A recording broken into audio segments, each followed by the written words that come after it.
Hello, good morning சொல்லுங்களா. இன்றைக்கி என்ன பண்ண போகிறேன், வாழைத்தண்டு வாங்கிட்டுருக்குறேன். வாழைத்தண்டு மேலே பட்டையாக இருக்கும். அந்த நார் அந்த தோலெல்லாம் எடுத்துட்டு அந்த பட்டையாக இதெல்லாம் உரிச்சு எடுத்துகிட்டு இந்த மாதிரி பிள்ளையாக அரிஞ்சிக்கணும். இதை நம்ம நைஸாக அரியணும். அரிஞ்சின்னு அம்மா எப்படி செய்கிற கூட்டு செஞ்சுட்டு ரசம் தான் இன்றைக்கி. அவரைக்காய் பொரியல் பண்ண காட்டுற வீடியோவை. ஓகே, வாங்க வீடியோக்குள்ளே போகலாம். இந்த மாதிரி பொடியாக இருந்துன பிள்ளைங்களா, பொடியாக இருந்து கொஞ்சம் மஞ்சத்தூளும் கொஞ்சம் உப்பும் போட்டு அந்த தண்ணியில் வச்சிடணும். கருக்காது. கொஞ்சம் தயிர் கூட ஊற்றலாம். வாழைத்தண்டு பொடியாக அரிஞ்சிட்டுங்களா, கொஞ்சம் மஞ்சத்தூள் கொஞ்சம் உப்பு போட்டு வச்சுருக்கிறேன். நல்லா இது பாருங்க, அந்த இதெல்லாம் கருப்பாகாது. இந்த மாதிரி அரிஞ்சு வச்சிங்கன்னா வாழைப்பூவால் வாழைத்தண்டில் நிறைய நன்மைகள் இருக்குது. வயிற்றில் இருக்கிற அழுக்கெல்லாம் எடுக்கும். பூச்சி சேராது. வயிறு எந்த ப்ராப்ளமும் இருக்காது. குடல் சுத்தமாக இருக்கும். நமக்கு வாழைப்பூ வடை சுடலாம், வாழைத்தண்டு கூட்டு வைக்கலாம், சாம்பார் வைக்கலாம், எல்லாம் பண்ணலாம். நிறைய வேலை பண்ணலாம். வடை சுடலாம், எல்லாமே செய்யலாம். இன்றைக்கி அம்மா கூட்டு செஞ்சுட்டு ரசம் தான் இன்றைக்கி வைக்க போகிறேன். பாருங்கள். இப்போ பாருங்கள் பிள்ளைங்களா, ரேஷன் பருப்பு தான்.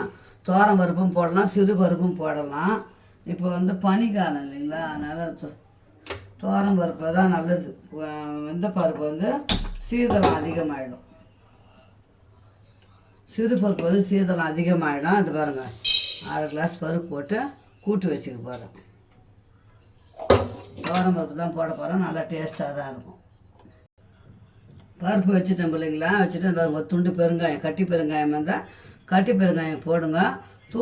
தூள் பெருங்காயம்னா நம்ம இறக்கும் போது கூட போட்டுக்கலாம். பருப்பு வேகட்டும். அதுக்குள்ள அம்மா காப்பி குடிச்சிட்டு உங்களுக்கு எப்படி ரெடி பண்ணுறதுன்றதை டக்குன்னு செஞ்சுருவேன், காட்டுறேன். இப்போ பாருங்கள் பிள்ளைங்களா, பருப்பு வேகுது. ஒரு 2 பத்தை தேங்காய் பதை, 2 பச்சை மிளகா, கொஞ்சம் சீரகம், ஒரு கட்டி பூண்டு. இது பாருங்கள், ஒரு கட்டி பூண்டு, ஒரு 1/2 ஸ்பூன் சீரகம், பச்சை மிளகாய் போட்டு மிக்சியில் கொஞ்சம்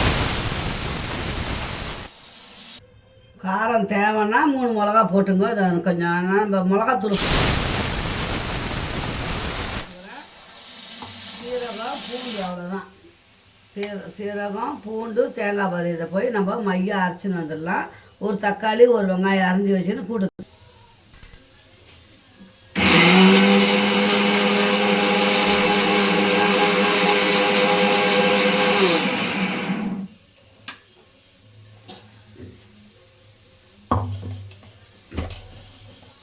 இந்த பாருங்க, ஆச்சுன்னா அவ்வளோதான். 5 நிமிஷம் தான். கூட தாளிக்க வேண்டியது தான். கடன் தாளிச்சிடணும்.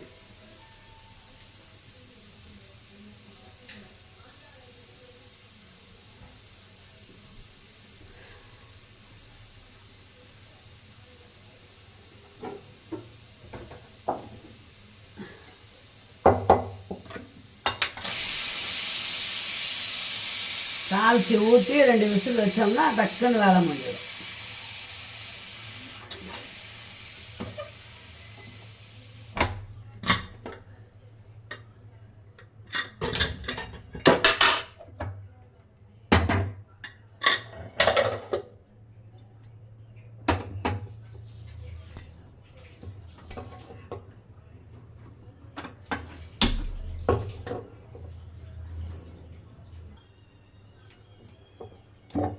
இப்போ கடாய் காஞ்சிச்சிங்களா, எண்ணெயை ஊற்றிக்கலாம்.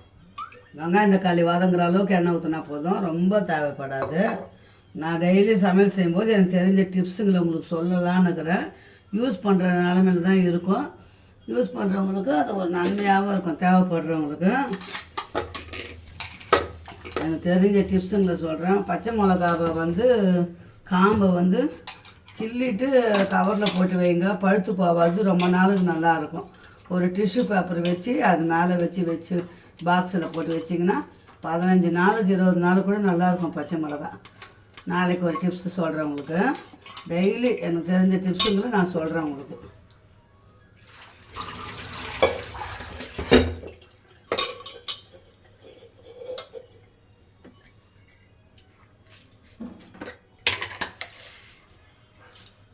எண்ணெய் காஞ்சிச்சு, கருவேப்பிலையை போட்டுக்கலாம்.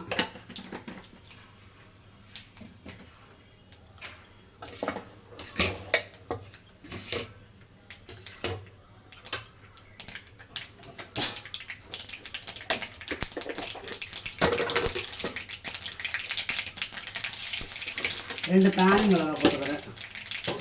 நம்ம லேட்டாக இருந்தாலும் சீக்கிரமாக செய்கிற மாதிரி தான் பிள்ளைங்களா நான் செய்வேன். நான் சீக்கிரம் ஆகிடுவேன் நான் செய்கிற வேலை தான். கருவேப்பிலை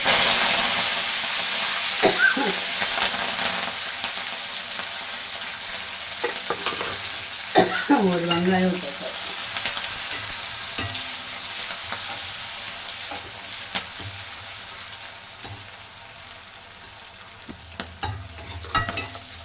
ஒரு தக்காளி அதிகம் போட்டால் புளிப்பாயிடும், டேஸ்ட்டு கம்மியாயிடும்.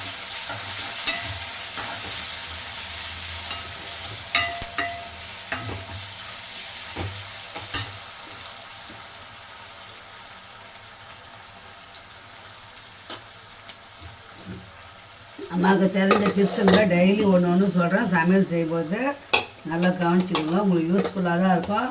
நான் யூஸ் பண்ணுறது நல்லா ஆனது நான் உங்களுக்கு சொல்கிறேன்.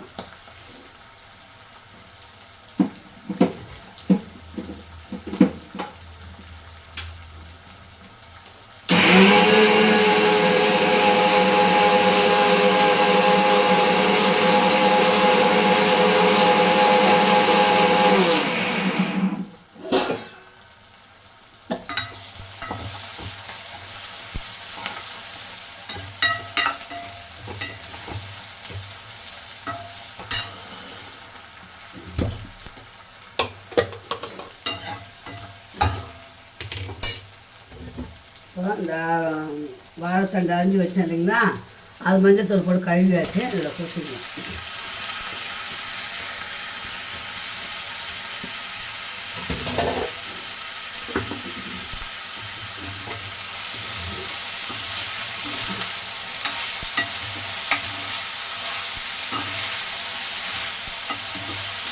பொரியல் கூட பண்ணலாம். பொரியல்னால் இப்படியே இதுலேயே மிளகாத்தூள் கொஞ்சமாக போட்டு மஞ்சத்தூள் போட்டு தேங்காய் பூண்டு மட்டும் தட்டி போட்டால் பொரியல், பருப்பில் போட்டால் கூட்டு, எல்லாம் நம்ம இஷ்டம்தான்.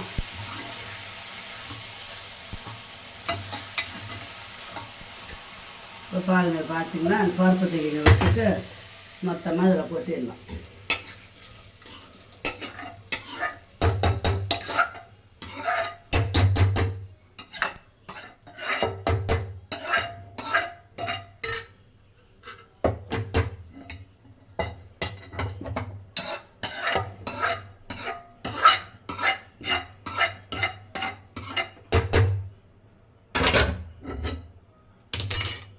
தேங்காய் அரைச்சம் பாருங்கள், தேங்காய் சீரகம் பூண்டு பச்சை மிளகாய் அதையும் அதில் ஊற்றிடலாம்.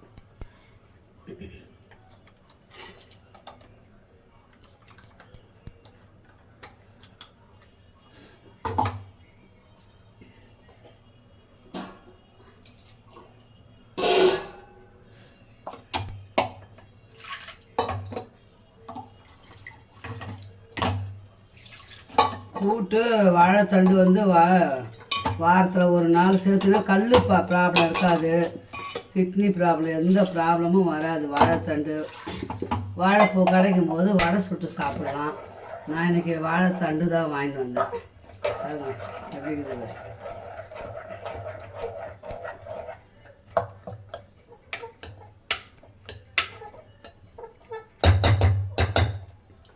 வாழைத்தண்டில் நார் இருக்கும், அதுதான் கொஞ்சம் உஷாராக பார்த்து எடுக்கணும்.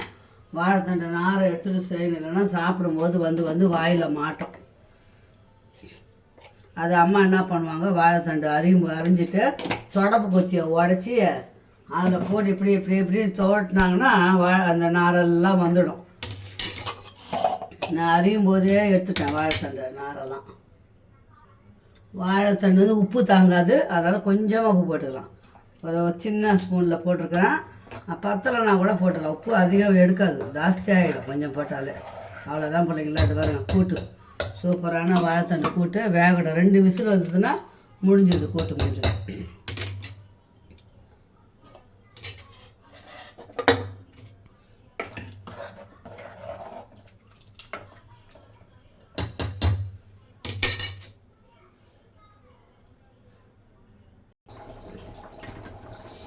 கூட்டு எடுத்து அந்த பக்கம் அடுப்பில் போட்டிருக்கிறேன். வெந்துட்டோன்னா கொத்தமல்லியை போட்டு இறக்க வேண்டியது தான். இட்லி ஊற்றிட்டோம்னா சாதம் அந்த கூட்டை எடுத்து மாற்றிட்டு சாதம் வச்சிட்டோம்னா வேலை முடிஞ்சிடும்.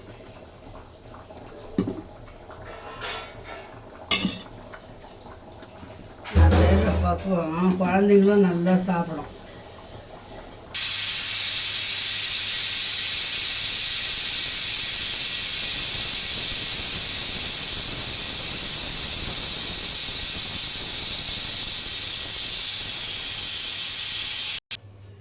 இப்போ கூட்டு ரெடி ஆகிடுச்சு. கொஞ்சம் கொத்தமல்லியை போட்டு நல்லா கலக்கி விட்டு இறக்க வேண்டியது பாருங்க. சூப்பரான வாழைத்தண்டு கூட்டு ரெடி ஆகிடுச்சு.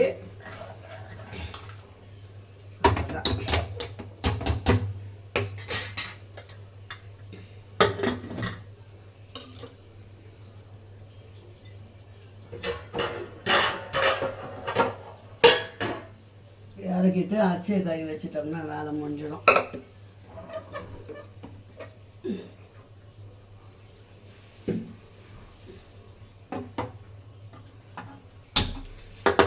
இட்லியும் வெந்து போச்சு. அந்த பக்கம் கார சட்னி அரைச்சிட்டு சிம்பிளாக விட்டுற போகிறேன். இன்னைக்கு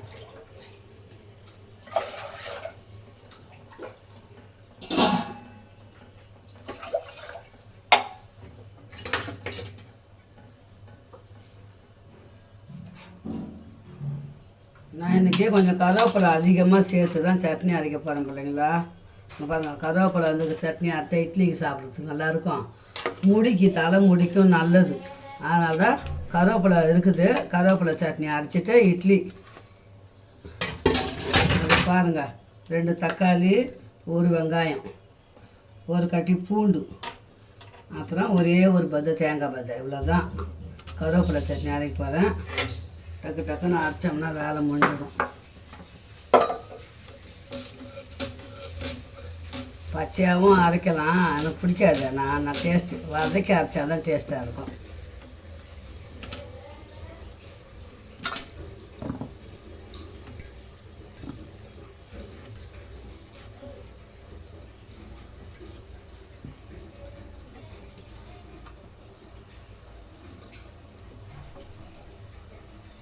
இட்லி வந்துச்சு பார்த்தோம்.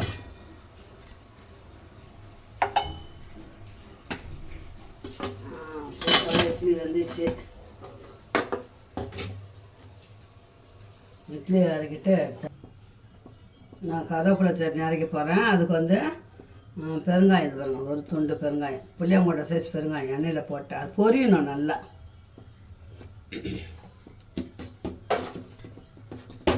உங்களுக்கு காரம் மிளகாய் எவ்வளோ தேவையோ அவ்வளோ எடுத்துங்க. நான் வந்து ஒரு 5 காஞ்ச மிளகாய் எடுத்துக்கிறேன். பாருங்கள், 5 காஞ்ச மிளகாய்.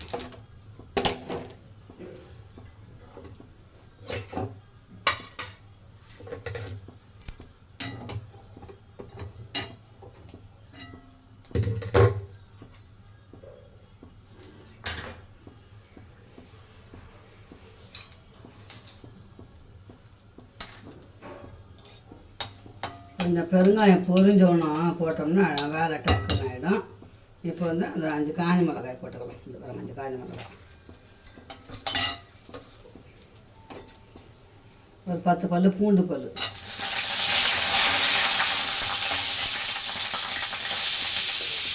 ஒரு சின்ன துண்டு தேங்காய் துண்டு இருக்குது. போடலாம் நிறைய, நல்லா இருக்காது, நிறைய போடலாம்.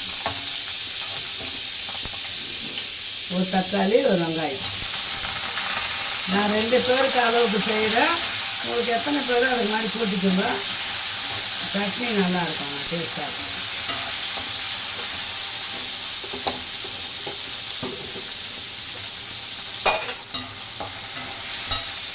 கருவேப்பிலையும் அதிலே போட்டுக்கலாம்.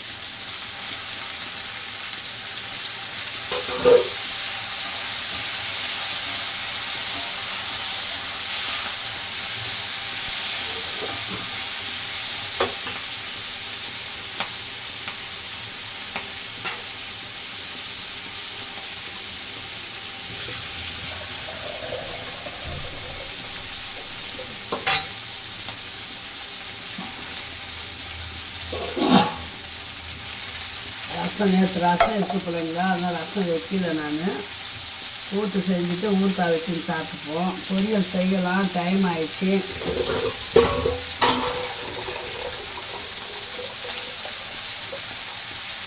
ஒலை பொருள் அரிசியை போடுறேன்.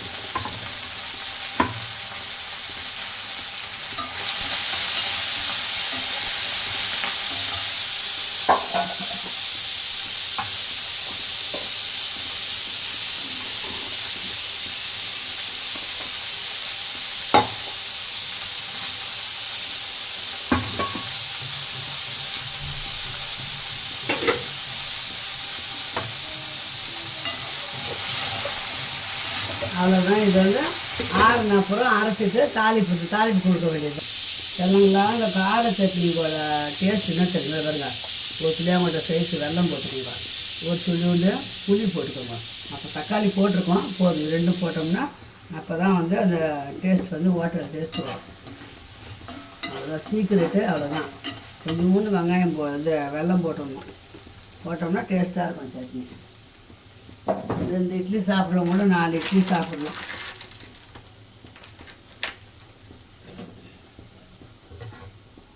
அவ்வளோதான் பிள்ளைங்களா. சட்னி அரைச்சின்னு வந்துடும். நான் வெங்காயம் தக்காளி வதங்கும் போது கல் உப்பு போட்டு வதக்கிடுங்க பிள்ளைங்களா, மறந்துட்டேன். அது நீங்கள் கல் உப்பு போட்டு வதக்கிங்க, நல்லாயிருக்கும் டேஸ்ட்டாக. இப்போ சால்ட் உப்பு போட்டு அம்மா வந்து தாளித்து ஊற்றி இறக்கிட போகிறேன். அவ்வளோதான். சட்னி, கார சட்னி, இட்லி, சாதம் வேகுது, வாழைத்தண்டு கூட்டு இன்றைக்கி ஸ்பெஷல். அவ்வளோதான்.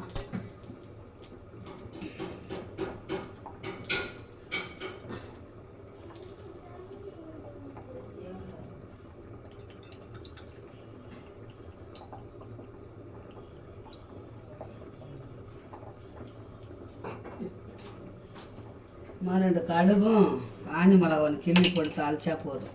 அவ்வளோதான், முடிஞ்சுது.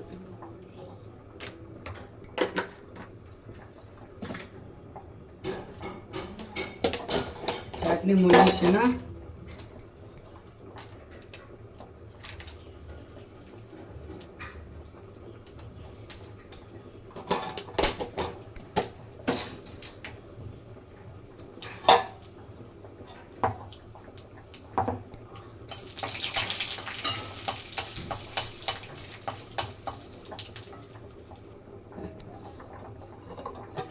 இந்த பாருங்க, சுடுது. கார சட்னி தாளிச்சாச்சு, இட்லி சூடாகுது. வாங்க நம்ம வீட்டில் சாப்பிடலாம். அம்மா வீடியோ இதோட முடிச்சதை மீண்டும் அடுத்த வீடியோவில் சந்திக்கலாம். கண்டிப்பாக நல்ல வீடியோவாக தான் போடுவேன். அம்மா வீடியோ லைக் பண்ணி கமெண்ட் பண்ணி ஷேர் பண்ணுங்கள். கமெண்ட் பண்ணுங்கள். எதாக இருந்தாலும் தப்பு ரைட்டு இதெல்லாம் ஏற்றுக்குவேன். செல்ல பிள்ளைங்களா, என் அன்பு உள்ளங்களே. மீண்டும் அடுத்த வீடியோவில் சந்திக்கலாம். பாய் செல்லுங்களா.